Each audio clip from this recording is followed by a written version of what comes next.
Hello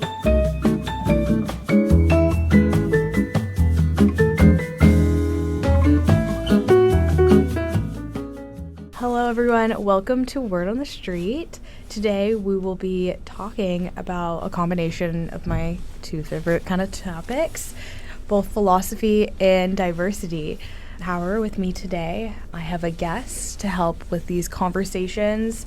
Especially we're going to talk about Native Indigenous terminology and kind of both conceptual engineering and lexical effects, but we'll go more into it as we get ourselves through this podcast. So if you want to introduce yourself. Hey everyone, my name is Mariah Aragon. I'm currently a sophomore at Santa Clara. I am both Crow and Northern Cheyenne. I have two Indian names. My Crow name is Biachaga and my Cheyenne name is Guksa. I grew up in rural Montana, and I come from a reservation in Montana, the Crow Reservation, and so that's going to be a little bit of where my perspective is going to be coming from, is a Montana reservation, which is different compared to California natives here, which I'm not too sure have many reservations here. But it's going to definitely be a different point of view.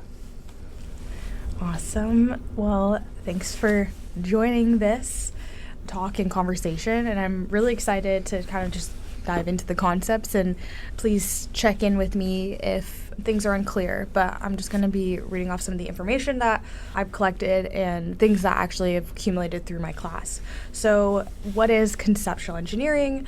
This is kind of what we're going to be diving into. Some of the material that I'm referencing is both from some research I've done and this book called Bad Language by Herman Kaplan and Josh Denver. I'm going to underscore the specific chapter that they reference in conceptual engineering. And yeah, so some of the examples, or like when talking about conceptual engineering, why do we care what words mean and what kind of impact does it really bring into conversation and dialogue? One of the examples that they referenced in the book was the concept of marriage. And so there's a lot of, debates among what marriage is, and does it include queer people? Does it include gay couples, homosexual couples?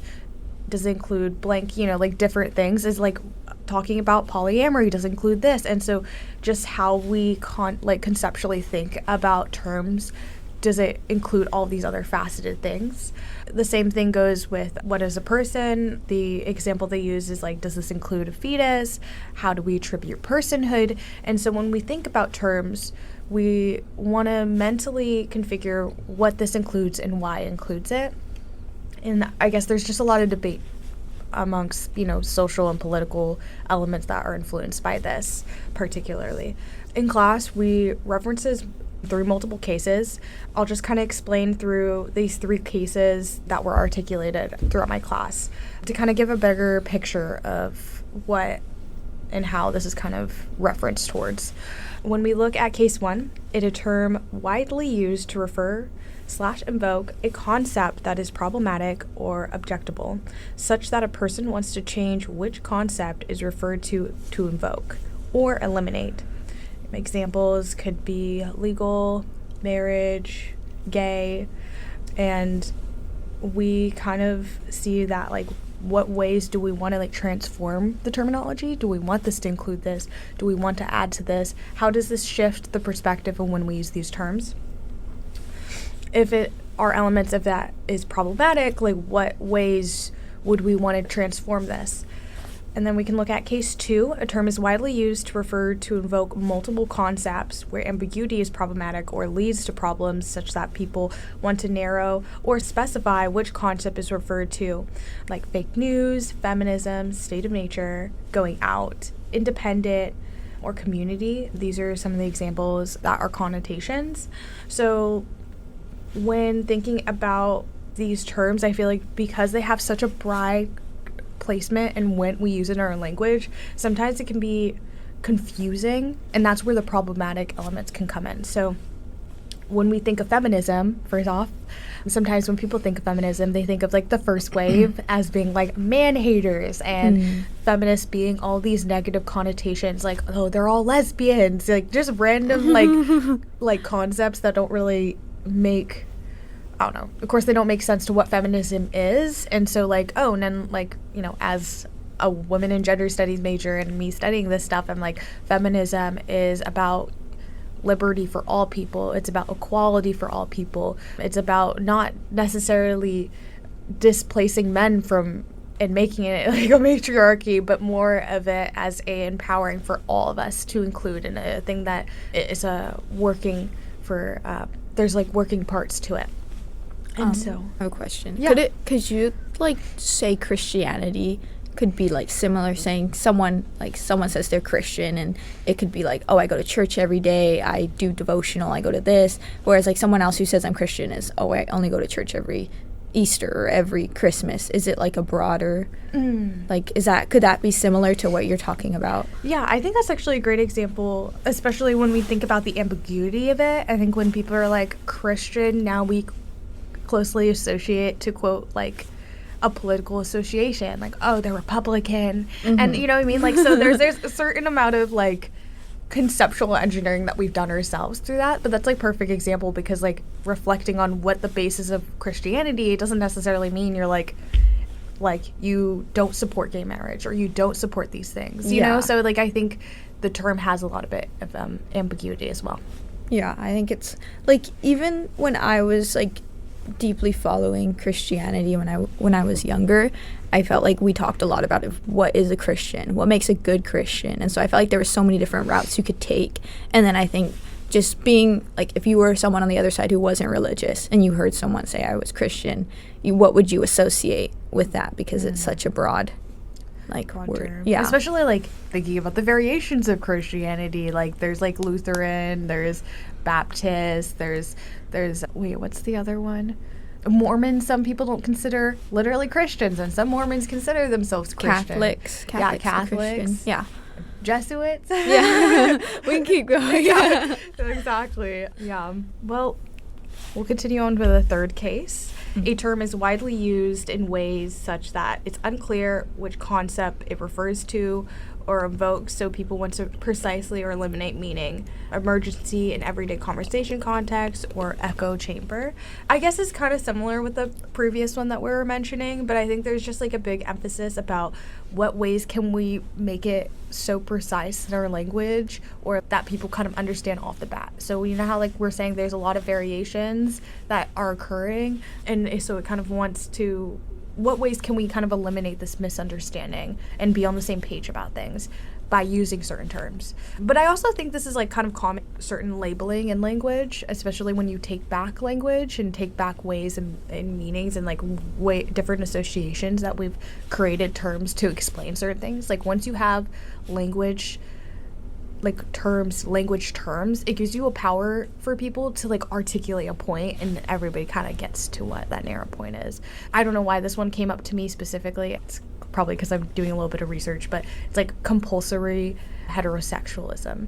And so like that type of language, like off the bat, it's like it basically means like why society already assumes right away that everybody's heterosexual. So it's because like how much media has been given to you, but like just like having this term like narrows that point. Like there's not really a lot of confusion around that specific term because it was created in that one distinction to make that definition clear.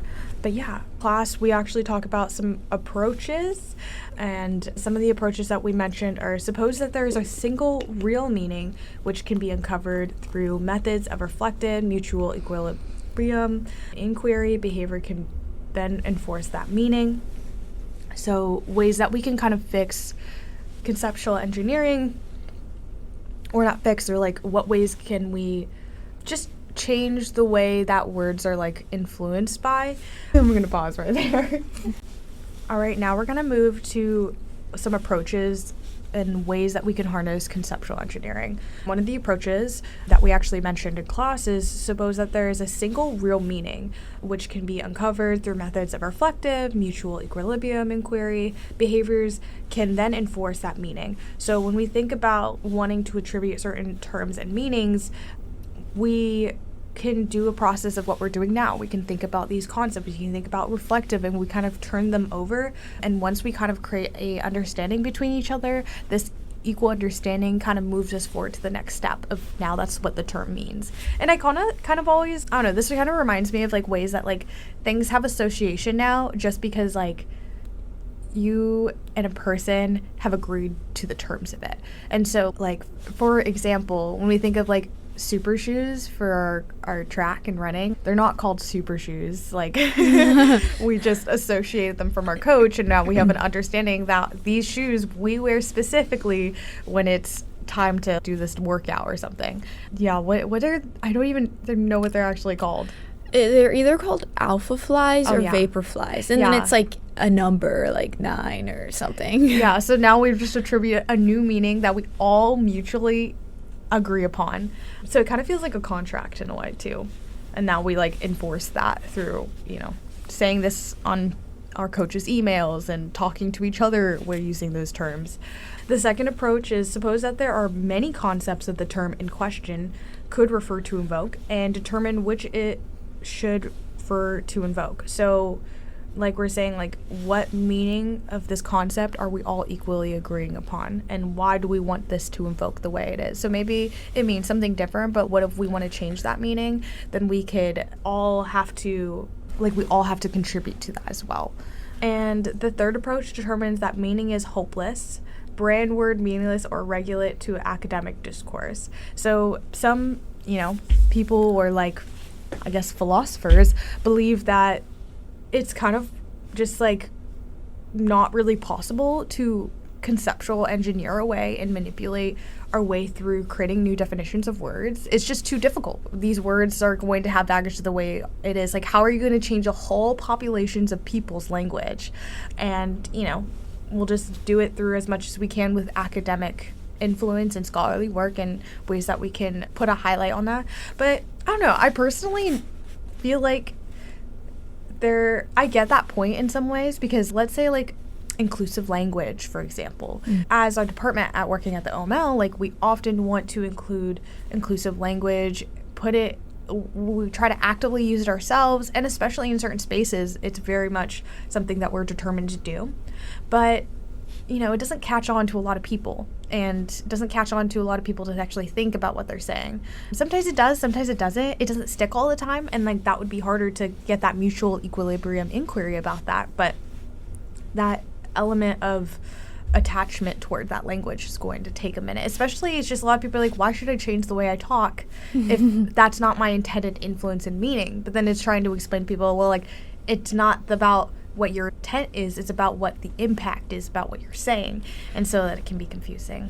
Yeah, I think that's like a great point. I think especially coming from Montana, there was definitely things that I said that I didn't realize were offensive, and that was just kind of what was being said around me, how I grew up. And when I came to Santa Clara, especially like being friends with you and the OML, you just calling me out and saying, hey, you don't say that, that's not inclusive, or like stuff like that. And I think I felt like you explained it like, this is how this can be hurtful to other people, or how this is very close-minded. And I felt like that provided me with understanding of, oh, I think I understand and try to use the terms that the OML uses more, just because I kind of understand the impact that it makes more. And I think just people being maybe more aware of how it leaves an impact for them to say a specific thing, or how it's harming others by the way they say it. Because I would have known had I not been educated about it. But it also like really alludes toward like location, and how even the conceptual engineering of your language there is going to have different understanding over here. Like how even that transition of like, oh, like I could say this back at home, but then, you know, it has this baggage and meaning over here. And so like, I guess that's kind of the ambiguity of it all, of using these terms, using this language. You're like, well, I don't know. It's interesting how, at least that's what I'm getting from, is like how much location impacts that. Yeah, I remember going back home for the summer or winter or something, and I remember hearing my friends talking. I'm like, guys, we cannot say that anymore. Because just being like more aware of like, oh wait, that's like really offensive. Like, guys, we should not be saying that anymore. And I think it was just it was interesting because I definitely like was talking the same way my friends were talking, but I didn't know until I went to California. Yeah, I think it's such a different.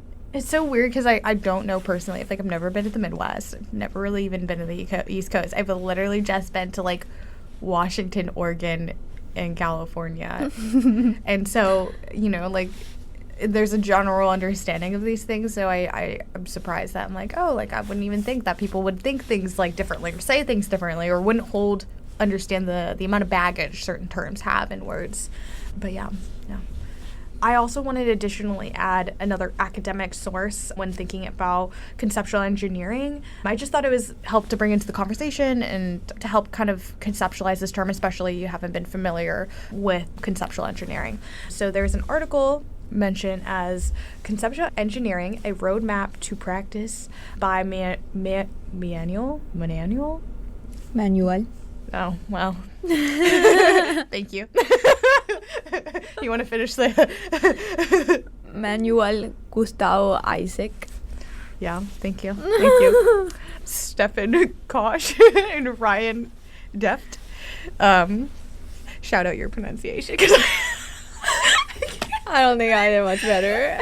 They have, in this paper, they have this definition. They define this term as conceptual engineering is a branch of philosophy concerned with the process of assessing and improving our concepts. It is motivated by the fact that sometimes our conceptual schema must be ameliorated to attain certain beneficial consequences, which may be social, theoretical, political, or otherwise. It says the examples of conceptual engineering can be found pretty much in any discipline: science, law, policymaking, and literally what we're talking about today, just general language, diversity. And so some of the things the article was alluding to is the goal is to design and implement and evaluate concepts and to identify defects in existing concepts. These quote defects could be inconsistent use of terms or lack of utility, and this we should like reinvent and replace them with better ones that we find, I guess, fitting to use. And yeah, basically it just kind of talks about more about different types of conceptual engineering, the naturalist conceptual engineering and moral conceptual engineering, but we won't go into that too much. But I thought it was a good explanation and definition that was clearly stated about like why and we should use conceptual engineering and the way that we think about language. And so I guess like after going through the background of what conceptual engineering is and, you know, how this term's used and the approaches and all of these things, let's go to the kind of the main elements that we want to be talking about today are the terminologies, talking about Native, Indigenous, Indian, American Indian, Native American, and Alaska Native, different ways that these terms have been used or referenced, the Indian healthcare system. But we can go into that in a second. But I just wanted to give a little history briefing. Shout out Britannica. It says Native Americans are called Indians due historical misinterpretation by Christopher Columbus. The term Indian originated from his mistaken belief that he had reached the shores of South Asia when he arrived in the Americas. Columbus was convinced he found a new route to India subcontinent, thus he referred it to the indigenous people he encountered as Indios. Over time, the term American Indian was adopted to differentiate the indigenous people of the Americas from those of South Asia. Despite the term origin, it becomes entrenched in the lexicon and was used extensively in legal, political, and social contexts through history. It says in the 1960s, there was a significant shift in preferred terminology. Many activists in the United States and Canada began to reject the term American Indian due to incorrect and some derogatory connotations. Native Americans became preferred term, reflecting a more accurate and respectful acknowledgement of the indigenous people's history. And I think there's some other things I looked up. So I was like, okay, so what are the origins of being called indigenous? And being called indigenous, it says the term accurately identifies them as the original inhabitants of the land who lived there before colonization. Derived from the Latin word indigena, meaning sprung from the land or native. It emphasizes their pre-existing sovereignty, cultural heritage, and deep historical connotation or connection to their ancestral territory. Just to throw all of those in there, because I feel like that was also cool to, I was like, oh, I didn't know like the specific, I guess when I think of indigenous, I do think of like the original people who inhabited the land, but I never thought of it as sprung from the land. I don't know, I thought that really changed my perspective of how I thought about indigenous. But yeah, I was like, I think that in itself, you could see it being conceptually engineered. And I feel like it worked, because when I first, I guess this even more recently, I have never referred to Native American as Indian.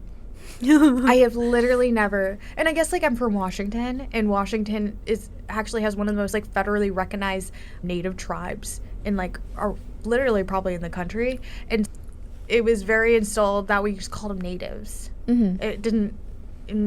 Literally never. And the only time I really recognized it was I was working in the legal works, and I was uncovering cases about literally like how they made land agreements and law and all these things, and I'm like, Indian, huh?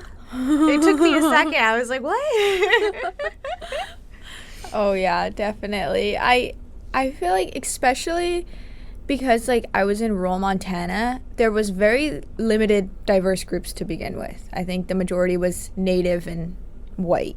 And so I don't think personally like there was never really a community like Indian community, like Southeast Asian. Is that?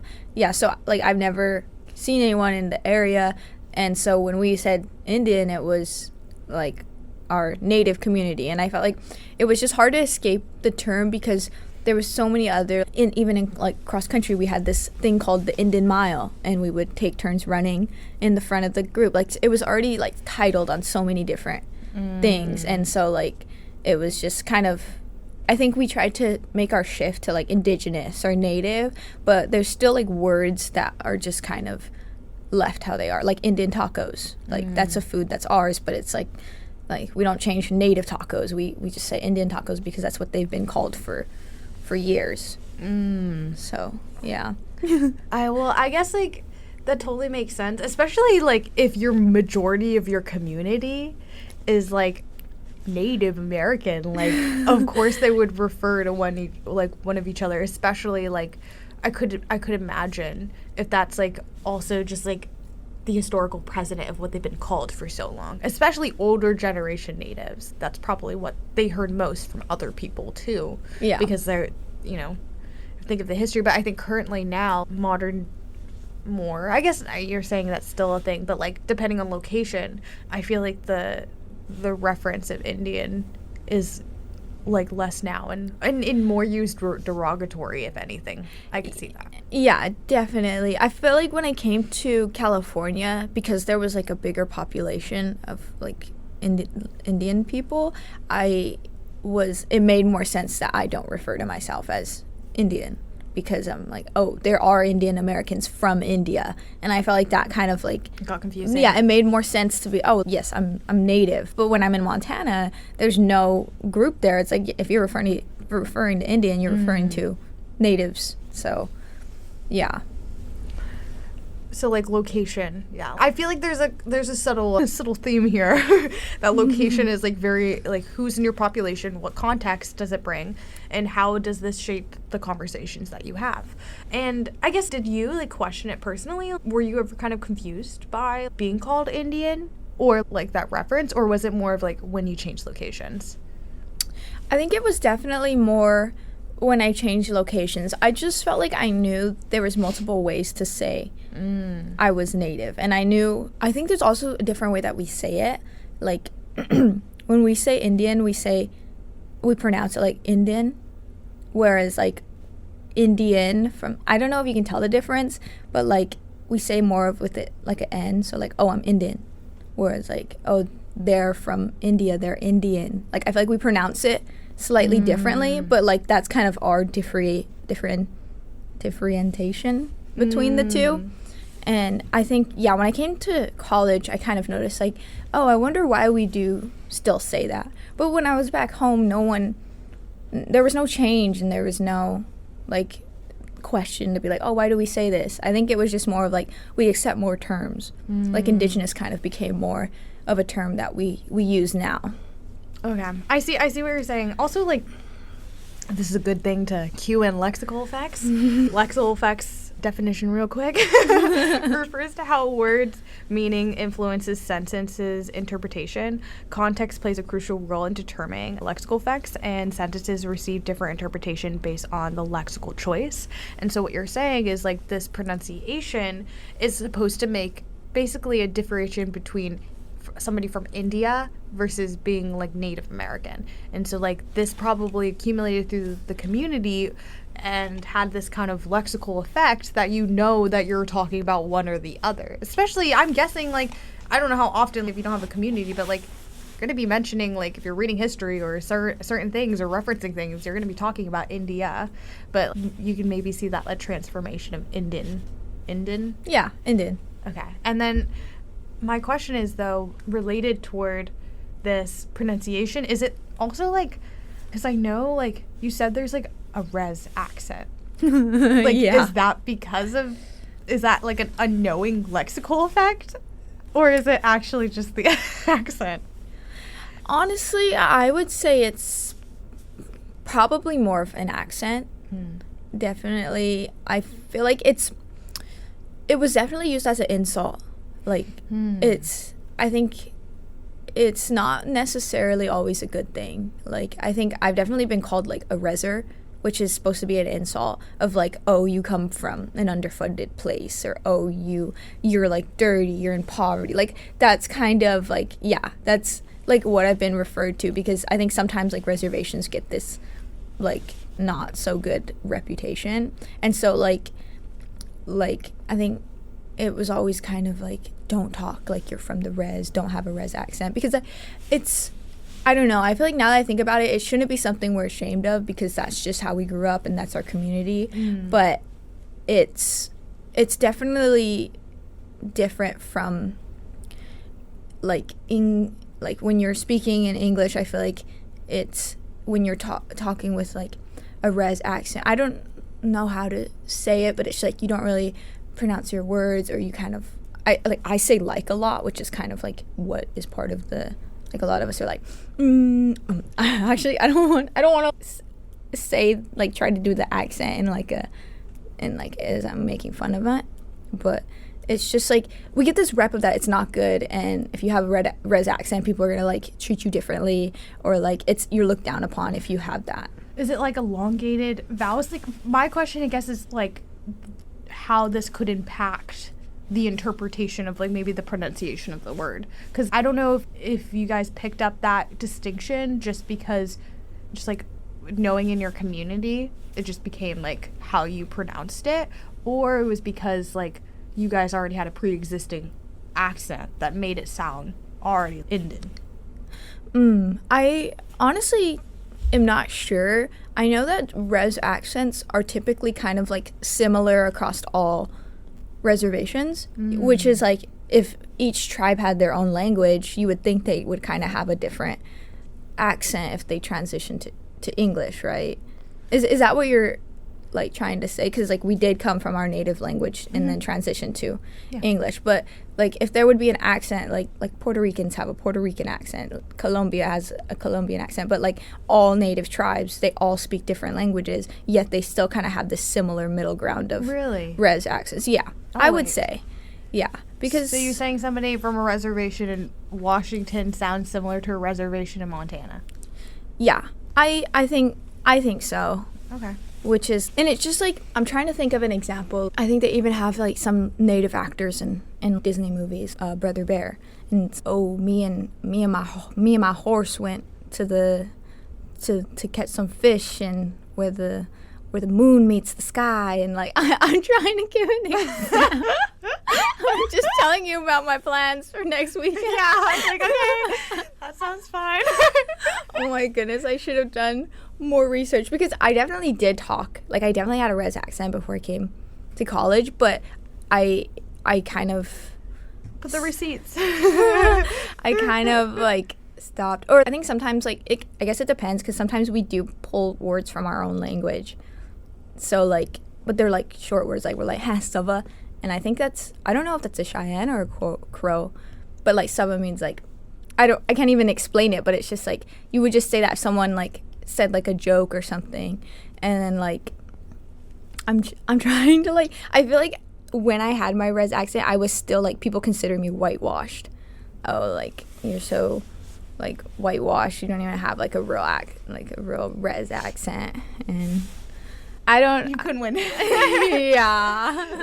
But then when I, like, come here, I'm, like, trying to, like, I don't know. I don't know why I, like, felt this feeling of, like, I need to get rid of my res accent. Like, I can't have any, like, remnants of it. Just because I felt like it was always just something of, like, you don't want to have that. Like, people are going to look down on you. And I feel like I couldn't even tell. Yeah. I don't think I did really have one. You just sounded country. No, that's yeah, not. I just think assumed. I mean, that's rude, but I just assumed. Just assumed that I was country and rode a horse to school. No, like the what you would associated as, like, the res accent is what I just interpreted as country. Does that make sense? Yeah. I think it definitely is, like, a mix. It's like you had, like, it's like a southern drawl, but with, like, a distinction, like a very distinct, like, I don't know if that makes any sense for. Yeah. I think there's, like, definitely terms, like, I would say aw shucks or aw shoots. That's like that's the vocabulary, I guess. That's true. I think, I'm trying to think, because definitely, like, it was a mix of southern, like, not southern, but, like, country, because we live in the country. Oh. Yeah. So we're, like, fishing and riding horses, and I'm trying to think. I don't even think my grandma has a res accent, but because my grandma went to a boarding school in Utah, like, she went to, like, a Mormon school, so I felt like it was something that was kind of conditioned out of her. I was gonna say, is it fuck for me to say that I thought she had an accent? I don't think she did. Well, I don't know. Maybe I don't know. Like, my grandma, grandma just sounds like grandma. Like, Grandma just sounds like grandma. well, I feel like my grandma, okay, maybe to you she did, because she sounds like an elder native lady, which I guess, like, I wouldn't consider a res accent, but I would, like, she's very, like, well, I wouldn't say she sounded like she had. Very good that you're doing this work. Yeah, the white man used to come here all the time. Sorry, Grandma. But yeah. No, I didn't say she sounded like she had. I don't even know what classifies as a res accent, but I just said it sounded like she had an accent. You know, like if someone has. It's like when we met Mia and she had the Chicago accent. Chicago. And I was like, you were like, it sounds like the A's, and I was like, ah. And then you hear it and you're like, oh, I kind of get what you're saying. You know what I mean? But it's like, it's subtle, so. Yeah, it's subtle. I would say that's what I was saying. But maybe it's like, it's interesting because, like, what's the distinction between, like, pronouncing words differently and, like, having an accent? Oh, that's a good point. Because I feel like I don't have an accent, but then I pronounce words differently. A lot of people say I do. Yeah, I think, yeah, you're so right. But there definitely is a different, like, I don't think it's the same. Like, I think you can have different pronunciation because maybe that's just how you read or that's how your brain, like interprets the word, but, like, you might not have an accent. I mean, like, what considers an accent? Do you have to say all the words consistently the same? Yeah, like, this is out of our range. I don't know. A little off topic here.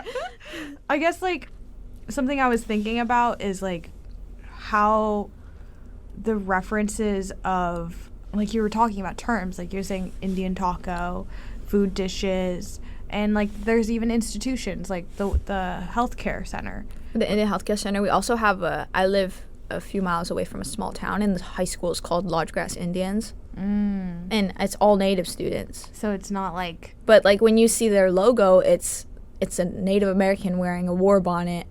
I don't know if you're familiar with a war bonnet. Yeah. With the feathers and everything. But, like, sometimes when they have senior nights, the athletes come and they bring their war bonnets and they dance and they do, like, ceremonial... Yeah, it's like it would be different in a whole different context if it was like in the middle of California, like a white school. Yeah, I think different if it was a different group of people. Yeah, imagine. No, yeah. But like I guess going to like thinking about how, you know, these, like, were you ever confused about the terms of like the reference of like the Indian Healthcare Center? But you said you really didn't matter. Like it only changed when you got into California. Yeah, I think it was more the reason it changed was because I'm like, whoa, there's like a whole nother group of people from India. Like, what would they be called if we're called? Because we're different groups of people. So I felt like that's when like a big difference came in. Do you think we should conceptually engineer it? I know we're talking about history, and this is activist groups had begun rejecting American Indian because they think it was inaccurate and derogatory. But like as being part of, you know, the Native community, do you really think like this concept needs to be like, I guess, conceptually engineered out of it? Like, do you think that this is something that needs to be changed, or it's not fitting? Like, you know, like we're talking about, like, is it too ambiguous? Is it not, like, basically, is it lacking, I don't know what a good word is. Is it lacking in the purpose it does, like it's intended to do? And do you think that there needs to be a shift? Because if it's in your community, if it makes sense, it makes sense. But if we, you know, expand it into a bigger, you know, wide audience, it gets a little bit confusing, I guess, especially when we look at legality and stuff. Yeah, I think there's multiple ways I'm seeing it. Like, I can see it being hurtful, or, you know, Christopher Columbus came, thought he was in India. Like, we're just kind of, like, being profiled as Indians when we're not, like, technically from India. But then it's also, I can see my community being, like, we still use Indian, but that's what it means to us. Like, I can see them taking over the word, and that's just kind of, but it's like, has the word truly been taken over, or it's just been said so many times that I was born, that's how we say it, like, and then it just continues down and into the community. So I think it's difficult, because I think when I thought about Indian, I'm like, like an Indian taco, like that just reminds me of like, that's home, that's our meal. And I'm like, oh, like, let's do, like, we're gonna rent an Indian mile, like, this is us, like, this is, like, I felt like it was more like, this is ours, like, something, like, I felt like it was something that we kind of, I don't know, to me, feels like home, or that's my community when I think back about it. But I think there's definitely, and, like, I'm just thinking of, like, a bigger scope. It's easy for other people to be confused. Yeah, but I can see, like, that reclaiming. And I feel like that also, you know, thinking about the way that we've conceptually engineered the word queer, like how it used to be hella derogatory. That's so true. And so it's like, now we use it, and we can use it as a positive connotation. And so even these with the historical meanings of misinterpretation, and quote Christopher Columbus, who was like a little, not little, but extremely racist. He's like, oh, I'm in India. It's like, no, you're not. The Indios. Yeah, he was like, wrong context here. But that reclaiming of words could change it. And I honestly think, like, it can get quite confusing when you're, like, in a bigger community of people, but, like, when we have, like, different diverse, but if you use that lexical effect that you're kind of talking about and this different pronunciation, I could actually see it being transformed and having its own, like, pronunciation. It could actually make a distinction. Yeah. But I don't know, like, maybe that, I don't know how, if we could, you know, have, you know, all round, oh my God, we would have people, like, completely change the way that they pronounce the word. I don't know, like, how that actually would realistically be conceptually engineered, but I honestly think that would be a great in-between, is using using a lexicon to impact that pronunciation. Yeah, I know there was, in the Constitution, we're actually in the Constitution, and it talks about how we're merciless savages, and I've seen people get t-shirts of, like, quotes. It's like, merciless savages, and people, like, in the Native community wear it around. I'm like, yeah, because I'm a savage, like, that's what I was described years ago. But I feel like they did it in a way to, like, reclaim it. And yeah, it was.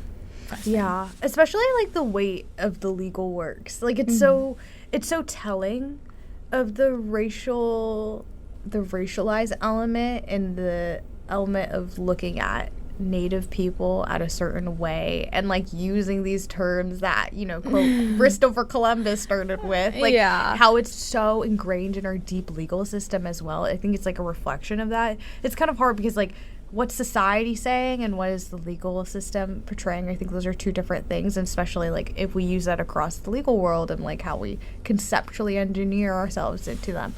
But yeah, I can see that. I like the take back though. I like that's a good way of like, you think for using the word Indian, we should just in an efficient way of like conceptual engineer ourselves, because I don't know, because like a lot of people are like, I've never heard like Native Alaskans or Alaskan natives call themselves Indian though either. So is this like a very America thing that we're associating this term? Yeah, I don't really know anyone from Alaska, the native tribes in Alaska, but I know a lot of times when I'm applying for scholarships or doing like anything like that where I have to fill out I'm Native, it always has in a box American Indian or Alaskan Native. Like it's always like those two together, which I don't know. I mean, there's probably a meaning behind why they specify Alaska Native, maybe like because they're not technically like they're further away, but they're still part of the US. I don't understand the difference why they specify between the two, but I know that they also make like a specification with like Canadian natives. Really? Yeah. Okay. Yeah, because I feel like they call it like the originals. Like I saw some of the language that they use. They said, I basically said the originals. The OGs. Yeah, literally, that's what they referred it as. And so, I don't know, I guess, like, when I'm thinking about Indian, like, that term for natives, I'm just confused if it was like, oh, is it, like, only in Americans things? Especially, Christopher Columbus thought he was in India, and then that's why he got the referral. And then I also think, like, when I hear about, like, native people, like, especially Arctic, like, region of natives that I've seen, at least on social media presentations, they've always referred to themselves as indigenous. They've never really negated calling them. I've never actually had heard them refer themselves as Indian. So I didn't know if that was like but you're saying that it differs on. Yeah, I think when I'm thinking about it more, I don't think really anyone says like, oh, I'm Indian. But I feel like it's more of what we refer to things like, oh, the Indian healthcare system, oh, Indian tacos. Like, it's never really someone saying, I'm Indian. Like, I feel like more people say I'm Native or I'm indigenous. But, like, I feel like for, like, words and things that we already have and that's been around for years, like our Indian healthcare system, like, I feel like the name stays just because it's been around for so long. And so I guess, like, now that I'm thinking about it, a lot of it is just more names, what we name things and how we, like, remember, like, what these things are, is that's how they're considered. I see. And so I guess as we want to wrap up this conversation, I guess kind of to brief what we're talking about when using the words of thinking about how conceptual engineering has both like reflected on Native in terminology and Indian terminology and the way that these terms have been like interchangeably woven, and how there actually was a movement that was trying to actively change the terminology because they thought it was inaccurate. You could see that lexical effect happening today, and like even you're mentioning right now is people individually refer to themselves as Native, but then they refer to like other elements of things outside of context, like external things, they'll refer to them as Indian. So it's interesting how even these concepts exist in different realities when you're referring to different things. But yeah, we also mentioned lexical effects, talking about how like even this pronunciation, I honestly think that would be such a interesting way of using this way to actually coincide with conceptual engineering, so how we understand what distinctions we're making it, so it's not as ambiguous as it is. But yeah, I thank you for coming in to talking to me. Have any last words? I wish I could have had something prepped for the res accent, but thank you for the conversation. I had such a fun time doing this podcast with you and learning so much about conceptual engineering and lexical effects. Yay! And thank you, and see you later. In Crow is Aho and Chinooks. Oh wait, share love, y'all. I don't know why I said that so weird.